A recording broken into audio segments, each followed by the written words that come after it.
আসসালামু আলাইকুম বন্ধু, আজকে আলোচনা করব ভারতের শেষ মুঘল সম্রাট বাহাদুর শাহ জাফর সম্পর্কে। ভারতের শেষ মুঘল সম্রাট বাহাদুর শাহ জাফর হয়তো তার দেশ ও প্রজাদের স্মৃতি থেকে অনেকটাই হারিয়ে গেছেন, কিন্তু ইতিহাস প্রেমী ও মুদ্রা সংগ্রাহকদের কাছে তার স্মৃতি সম্বলিত প্রতিটি নিদর্শনের গুরুত্ব আজও আকাশ ছোঁয়া। গত 28শে আগস্ট ইতিহাসবিদ ও বিদগ্ধ মহল বিস্ময়ে তাকিয়ে দেখলেন বাহাদুর শাহ জাফরের আমলের 1839 সাল এক নজরানা গোল্ড মোহর স্পিঙ্ক অকশন নামের নিলাম ঘরে বিক্রি হলো অবিশ্বাস্য দামে। এর দাম উঠেছে 5,71,500 পাউন্ড, ভারতীয় মুদ্রায় প্রায় 6.8 কোটি টাকা। 350 বছরেরও বেশি পুরনো ঐতিহ্য বহনকারী এই অ্যাকশন হাউসের বিশ্বাসযোগ্যতা আন্তর্জাতিকভাবে স্বীকৃত।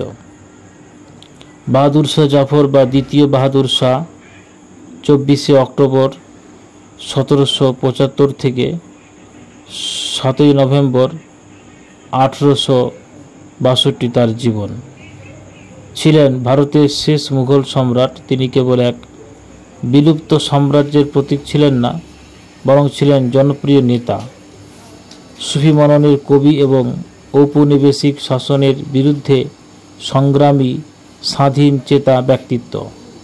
1857 সালের মহাবিদ্রোহে তিনি প্রজাদের সঙ্গে উঠে দাঁড়িয়েছিলেন ব্রিটিশ ইস্ট ইন্ডিয়া কোম্পানির নির্মম ও অমানবিক শাসনের বিরুদ্ধে।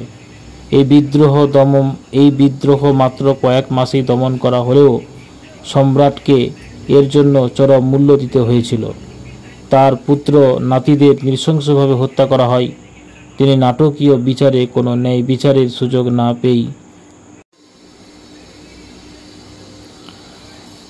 পেয়েই দোষী সাব্যস্ত হন এবং অবশেষে এমন এক অপমানজনক অবস্থার মুখোমুখি হন যা কোনো সাধারণ মানুষ নয়, একজন সম্রাটের জন্য কল্পনাতীত। দ্বিতীয় বাহাদুর শাহ ছিলেন মুঘল সাম্রাজ্যের 20তম এবং শেষ সম্রাট। আসল নাম ছিল মির্জা আবু জাফর সিরাজউদ্দিন মোহাম্মদ। 1837 সালের 28শে সেপ্টেম্বরে পিতার মৃত্যুর পর তিনি সিংহাসনে বসেন, কিন্তু তখন সাম্রাজ্যের ক্ষমতা সংকুচিত হয়ে দাঁড়িয়েছিলেন কেবলমাত্র পুরনো দিল্লির শাহজাহানাবাদের 4 দেওয়ালটুকু এগুলো দাঁড়িয়েছিল। 1857 সালের 21শে সেপ্টেম্বরে বিদ্রোহীদের পরাজয়ের পর হুমায়ুনের সমাধির কাছে মেজর উইলিয়াম হাডসন তাকে বন্দী করে। সেখানেই সম্রাটের কার্যত শাসনকাল শেষ হয়ে যায়। তার বহু সন্তান ও নাতৃকে নির্মমভাবে হত্যা করেছিল ঔপনিবেশিক বাহিনী। সম্রাটকে নির্বাসনে পাঠানো হয় দূরবর্তী রেঙ্গুনে, বর্তমান ইয়াঙ্গান, মায়ানমার। সেখানে জীবনের শেষ দিনগুলো তিনি কাটান দারিদ্র্য, অসহায়তা ও চরম অবমাননার মধ্যে। 1862 সালে মাত্র 4 বছরের বন্দি জীবনের পর 87 বছর বয়সে তিনি অসুস্থ হয়ে পড়েন। যথাযথ চিকিৎসা না পেয়ে অবস্থা দ্রুত অবনতির দিকে যায়। অবশেষে দীর্ঘ অপমান এবং যন্ত্রণার ভার সইতে না পেরে 7 নভেম্বর 1862 সালের ভোর 5টায় তিনি শেষ নিঃশ্বাস ত্যাগ করেন।